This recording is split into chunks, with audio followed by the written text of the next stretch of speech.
자, 오늘 같이 살펴볼 내용은 방수의 활용, 최대 최소하고 방정식 부등식 이쪽을 좀 살펴볼까 해요. 자, 우선 최대 최소에 관한 얘기를 좀 해보자.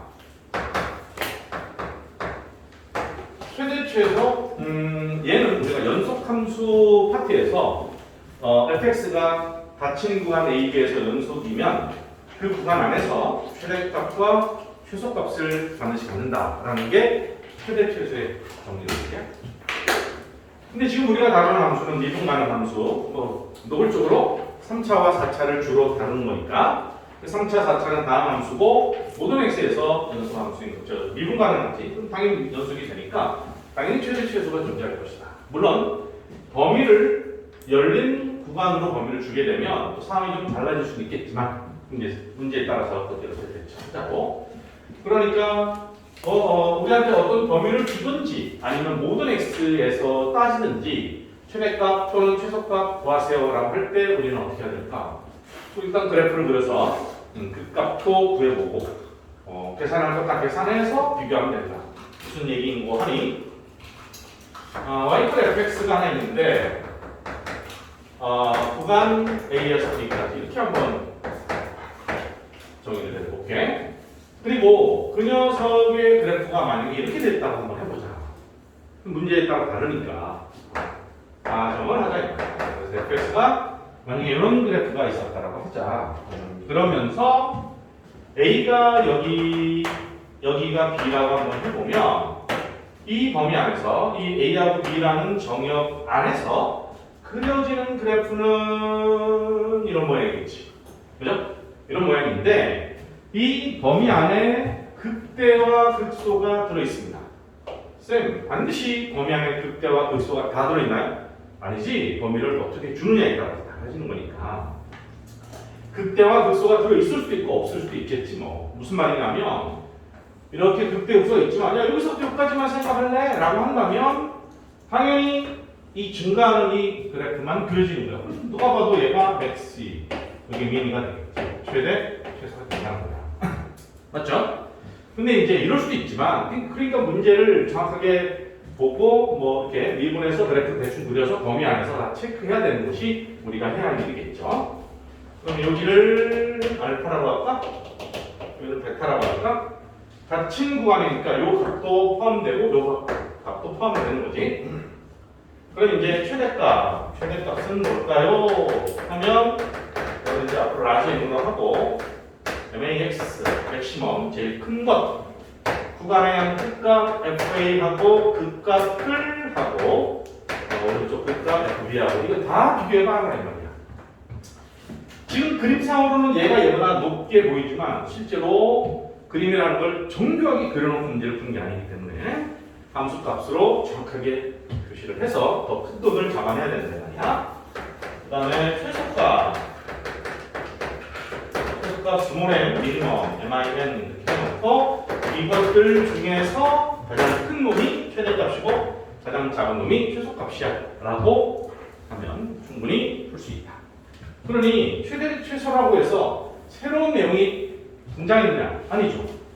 우리가 지난 시간까지 했던 증가함수 극대함수를 토대로 3차 또는 4차의 그래프를 그리는 걸 연습을 했고 여러분들이 훈련을 했을 거란 말이야.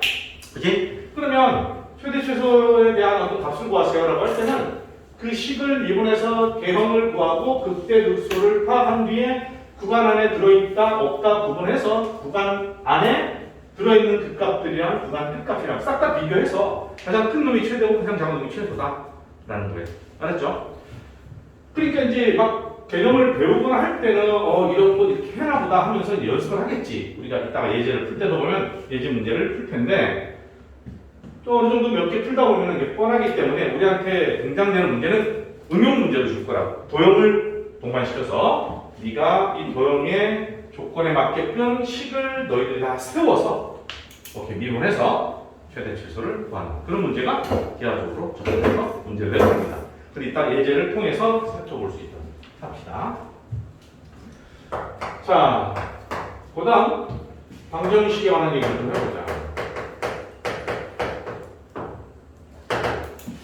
방정식 그러면 등식, 등호를 만족하는 x의 값을 구하는 그런 식이 되겠지, 그지?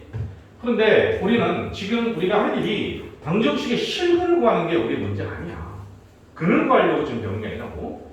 3차 방정식의 근을 구하라. 그럼 부담필요할 때 나오잖아. 인수 정리해가지고 1차 인수 찾아내고 나머지 2차식 남은 것 인수분해 되면 하고 안 되면 근형식 써가지고 근을 구하면 되는 거야.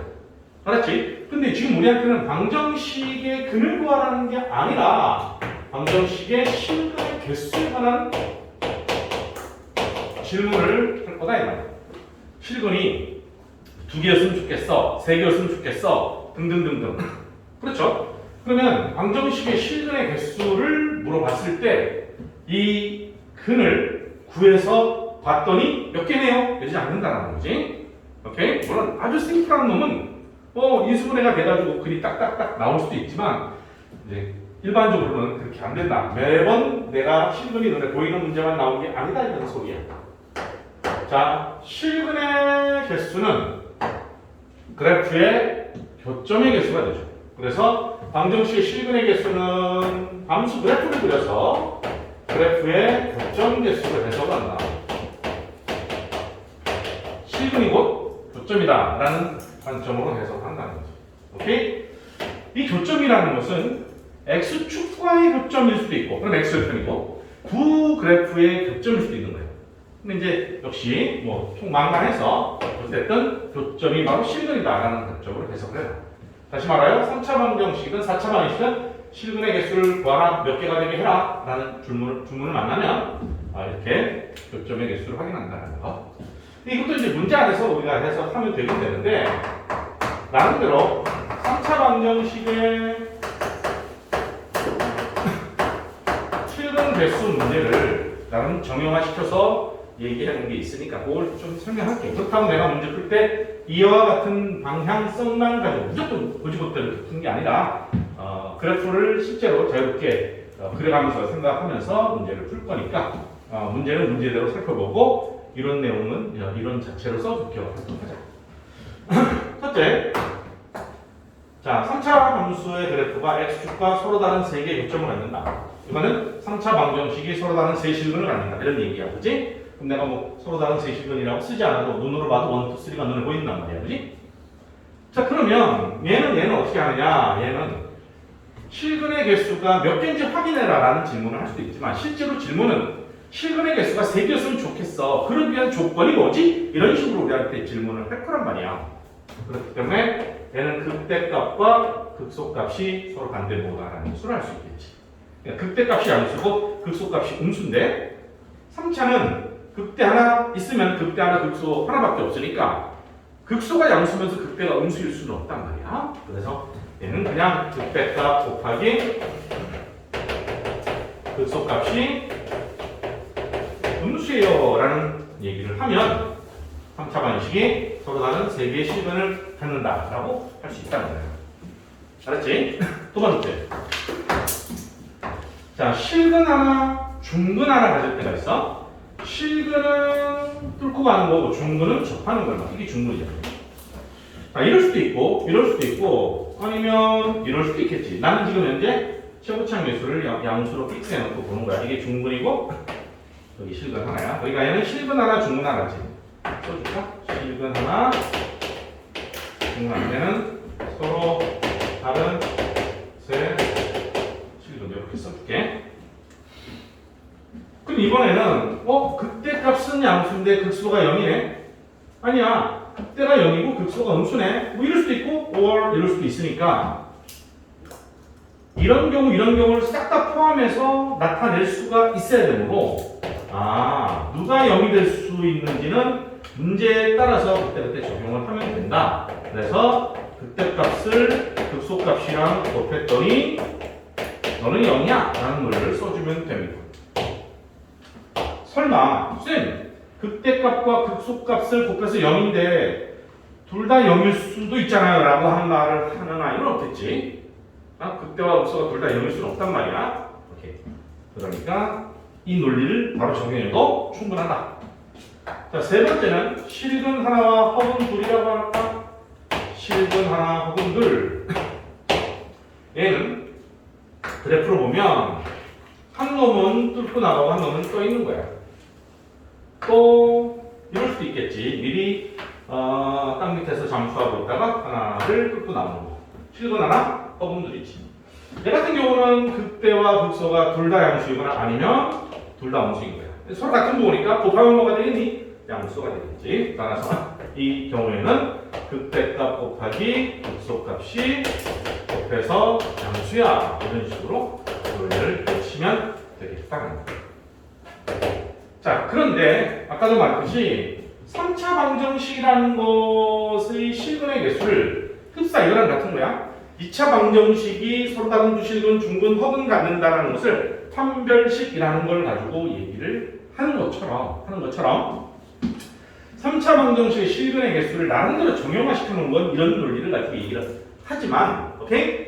우리가 이제 2차 함수도 마찬가지잖아요. 어떤 2차 함수 그래프를 주고 야, 이 직선과 서로 다른 두 개의 교점을 가졌으면 좋겠어. 궁극적으로 계산할 때는 판별식을 서로 다른 두 점 너희는 접해야 돼, 만나지 않아야 돼 라고 한다는 것들이 나오면 궁극적으로는 실제로 계산해서 판별식을 쓰는 건 맞지만 우리가 실전에서 그래프를 그려가면서 이렇게 두 점을 만나야 되고 또 한 점에서 이렇게 접해야 되는 거고 만나지 말아야 되는 거다라는 것을 기하학적으로 해석을 해가면서 본다는 거예요.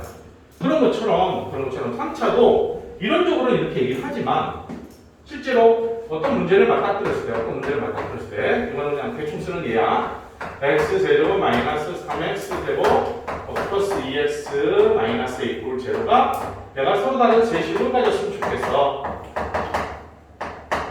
이런 질문을 하게 되면 얘를 그래프를 그려서 극대 곱하기 극소가 너보다 작다 이런 논리를 쓸 수도 있는데 그것도 그거지만 오히려 상수, 지원차 이놈이 상수 서로 다른 세식을 갖도록 하는 A의 범위를 구하라. 이게 이제 질문이 되니까 A를 우변으로 이항을 해서 앞에 있는 놈을 x제곱 마이너스 3x제곱 플러스 2x 해놓고 y 꼴 A.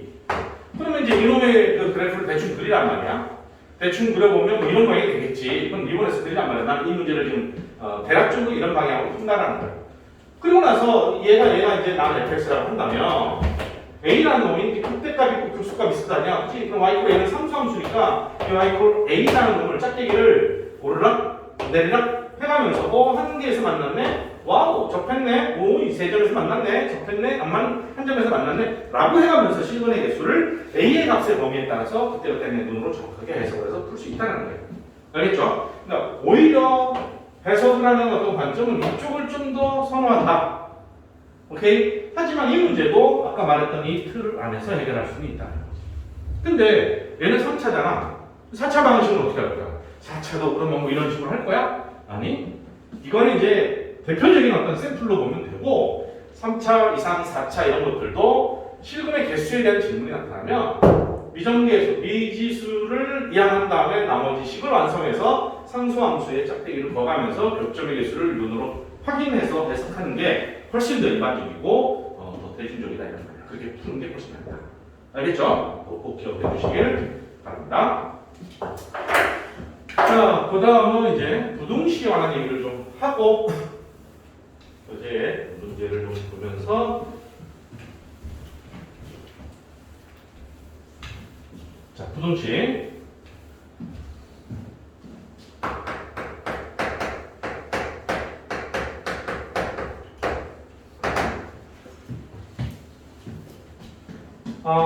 부등식도 우리한테 부등식의 해를 구하라 이런 문제를 내지는 않아. 이런 문제를 내는 건 의미가 없고 그건 안 돼도 어떤 문제를 풀어나가다 보면 필요하면 그냥 계산 속에 묻어있는 거야. 부등식의 해를 구하라는 게 아니라 자, 모든 실수 x에 대해서 fx가 보다 컸으면 좋겠어. 그러기 위한 조건이 뭐지? 이런 질문을 우리한테 할 것이다 이 말이야.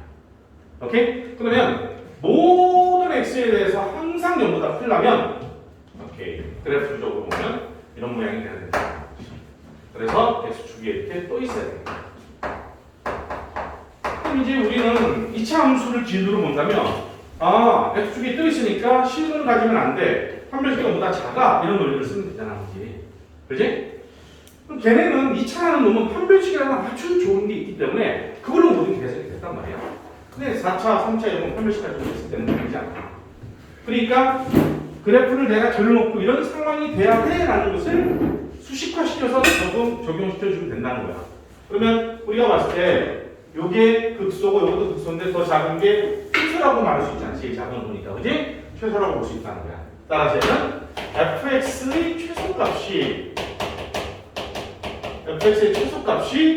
0보다 크면 내가 만들어낼 수 있는 모든 값 중에 제일 작은 놈이 0보다 크면 당연히 육정생 0보다 크겠지. 그지? 오케이. 그래서 이런 논리를 가지고 적용한다 라는 거야.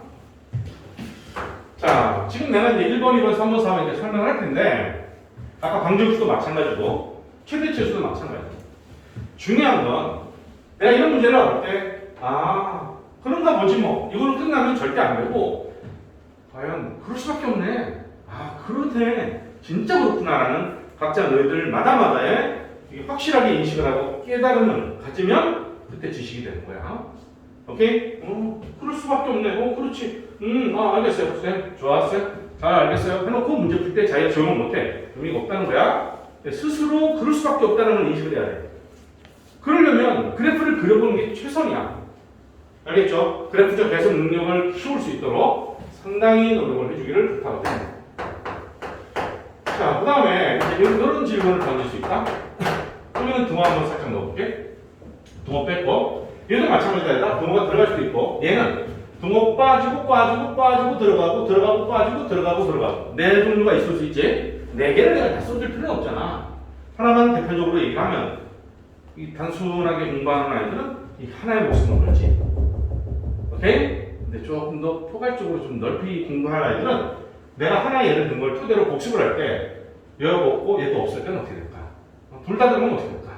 얘가 들어가고 얘가 빠지면 어떻게 될까?를 다 공부하는 아이가 제대로 공부하는 아이야. 그렇게 해. 복습할 때 알았지? 요거 하나만 복습해가지고 좀 바뀌면 쌤 설명을 안 들었는데요? 이러면 참 무서운 녀석이 되는 거야. 자, 그럼 얘도 이제 상위 방. 얘는 왜 모든 x라고 했는데 얘는 왜 x의 범위를 특정했을까를 보면 100%는 아니지만 일반적으로 얘는 짝수차 함수니까 시작과 끝이 똑같아요. 그래서 쭉 내려왔다 다시 올라갈 거야. 그러니까 최소값이 존재하는 거지. 얘는 이런 문제에서도 낼 수는 있긴 있지만 특히 이렇게 질문하는 경우는 이런 함수의 경우에 대해서 얘기하는 거야. 모든 x의 상생 너무나 클 수는 없잖아. 안 그래? 항상 마이너스 무한대로 본드박대 치는 부분이 있기 때문에. 그러니까 어쩔 수 없이 범위를 딱 제한해서 우리한테 질문한다는 거지. 근데 이것도 풀다 보면 두 가지 경우가 생겨.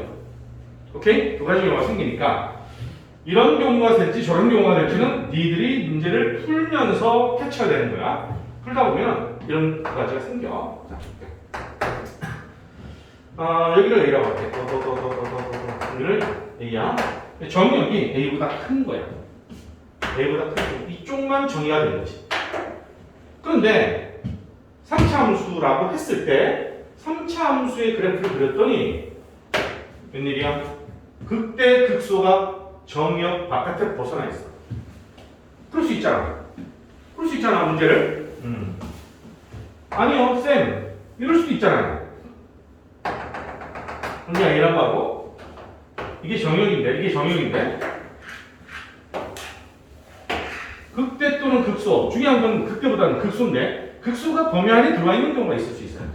그럴 수 있어. 쌤 그걸 어떻게 알죠? 왜 나한테 물어봐. 미분해보면 안다니까. 미분해서 그래프의 개형을 파악해보면 극대값을 갖는 x의 값이랑 우리한테 주어진 범위하고 대소관계가 있을 거 아니야? 그 범위 이럴지 저럴지 판단할 수 있을 거 아니야. 그치? 근데 이렇거나 또는 이럴 때 그럼에도 fx가 항상 0보다 크거나 같았으면 좋겠어 라고 한다면 이 경우는 이미 극소에서부터는 계속 쭉 증가만 할 거니까 오케이 스타트하는 용 A에서 함수값이 0보다 크면 돼. 근데 여기는 상관없잖아. 0보다 크거나 같아진다는 거야. 알았죠? 어차피 얘는 오픈돼 있으니까 거기 이렇게 뚫고 간다 해서 잘못된 건 하나도 없고. 자, 두 번째 얘 같은 경우는 어떻게 될까? 여기를 뭐라고 할까? 알파라고 할까? 알파라고 할게. 알파랑 A랑 혼돈하지 맙시다. 극소가 되는 곳이 범위 안으로 들어와 있어. 그러면 극소가 되는 곳이 범위 안에 들어와 있으니까 F 알파에서 0보다 크거나 0이 부되니까 동으로도 되는구나. 해석하겠죠. 그죠? 근데 자칫 이것만 만족하면 된다라고 생각하면 틀릴 수가 있다는 거야. 일부러 여기 좀 변하잖아. 어? 왜 그럴까? 이것만 만족하면 되지 않을까? 그럼 내가 이렇게 딱 그런 그림에 너희들이 그냥 그냥 속아 넘어가는 거야. 그림이 이럴지 저럴지 어떻게 알아? 어? 이럴 수도 있잖아. 응? 이러면 알파에서 0보다 크거나 같잖아 지금. 근데 이 녀석이 범위 밑에서부터 뚫고 지어 들어왔으니까 여기서부터 여기까지 해보면 이거를 만족하지 않는단 말이야. 그치? 그러니까 이 파란 그래프는 지금 이 조건을 만족하고는 있지만 이 문제의 조건을 만족하는 녀석이 아닌 거잖아. 저런 거 걷어내야 될 거 아니야, 그지? 그러려면 어떤 액션을 취해야 돼? 출발하는 A에서도 야, 너 밑에서부터 기어들으면 절대 안 된다이? 너보다 큰 같은 범위에서 출발해야 돼. 이 두 가지를 다 써야 된다는 거지. 알았냐? 오케이? 그러니까 이런 것들 역시 내가 나름대로 이런 유형들이 있을 것이다 라고 해서 틀을 잡아주기는 하겠지만 오케이? 문제를 풀다 보면 훨씬 더 다양한 어떤 형태의 질문이 등장할 수 있다는 거야.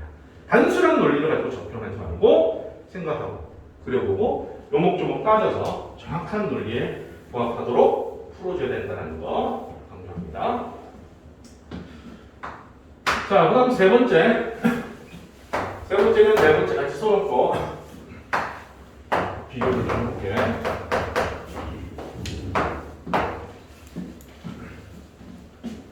모든 실수 x에 대해서 fx가 gx보다 크나. 이것도 뭐 등호 들어갈 수도 있고 뺄 수도 있고 그렇다이. 자, 네 번째는 모든 x1과 x2에 대해서 fx1이 gx2보다 크나. 이 두 가지 표현을 만나게 될 겁니다. 설마 여러분들 중에서 쌤 3번과 4번은 같은 얘기를 표현만 다르게 한 거예요 라고 본다면 아직 이 변수들이 어떤 의미를 갖는지를 전혀 파악 못하는 그런 학생이 있을 거예요. 오케이? 얘하고는 엄청난 차이가 있는 서로 다른 겁니다. 오케이? 지금 앉아서 듣고 있는 너희들 중에서도 그 차이가 다르지. 저거는 저거고 이건 이거야 라는 게 구분이 됐다면 땡큐지. 구분이 안 됐다 그러면 지금 내가 구분해 줄 테니까 정확하게 해석을 할 수 있도록 해. 잘 봐봐. 요 x는 여기 있는 x하고 여기 있는 x하고 같은 x입니다. x가 1이면 f1이 g1보다 크거나 같다는 소리야. x가 2면 f2가 g2보다 크거나 같다는 거야. x가 10이면 f10이 g10보다 크거나 같다는 소리야. 무슨 말이야? 동일한 x에 대해서만 비교하겠다라는 소리야. 알았냐? 동일한 x에서만 비교하겠다는 소리야. 다시. 자, 어떤 fx가 이런 함수가 있었다라고 하고 또 어떤 gx가 이렇게 있었다고 한번 해보자. 오케이? 그러면 동일한 x에 대해서 여기 있는 x1, 여기 있는 x2, 여기 있는 x3 동일한 x에 대해서 항상 f가 g보다, f가 g보다, f가 g보다, f가 g보다 크거나 또는 같으면 된다는 소리야. 오케이? 오케이. 그럼 이런 경우는 어떻게 풀 거냐 하면 hx라는 새로운 함수를 추현시켜. 그래서 fx 빼기 gx를 합니다.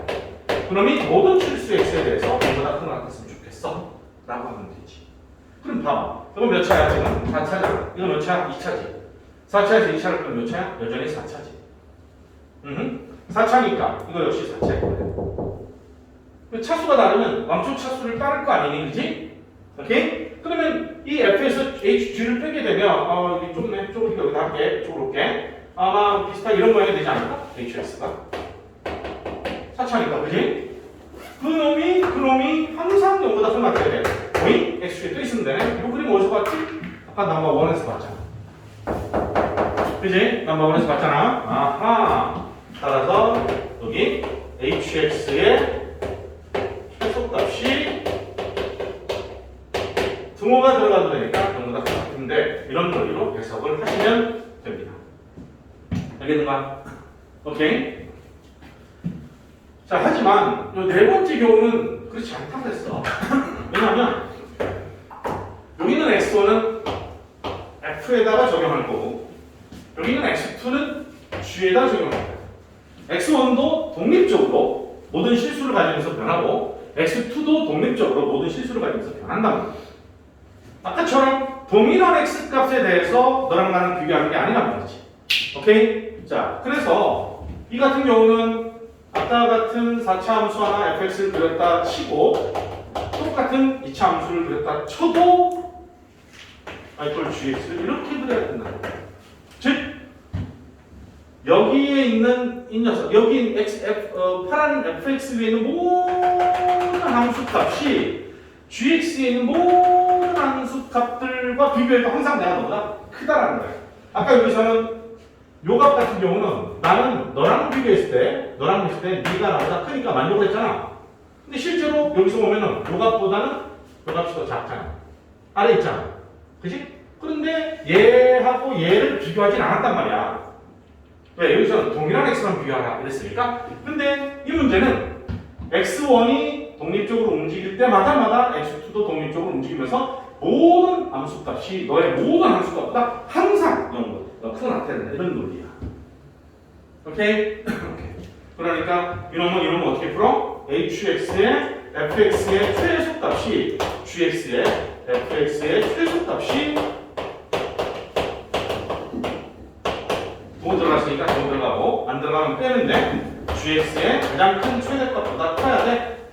그런 논리로 문제를 집어내게 주셔야 됩니다. 알겠죠? 이 많은 문제집을 풀다 보면 거의 일반적으로 세 번째 게 상당히 자주 나온다. 왜냐하면 1번을 물어보기에는 너무 심플하거든. 그러니까 2번, 3번을 물어보면은 1번처럼 접근해가지고 풀 수밖에 없으니까 3번을 물어보면 1번이 그냥 자연스럽게 해결이 되는 거야. 그치? 그런데 그러다 보니까 이제 이런 문제집의 기본적인 문제들 속에는 이 세 번째 케이스가 상당히 자주 등장을 하는데 약간 수준이 업돼 있는 문제에서는 무조건이 4번이 등장할 수도 있어. 그럼 반드시 이렇게 풀어야 된다. 알겠죠? 꼭 명심할 수 있도록. 자, 일단 오늘 조함수의 활용 파트, 방정식, 부동식, 최대치에서 가는 부동식은 개념은 여기까지 하고 이따가 문제를 좀 풀도록 할게요.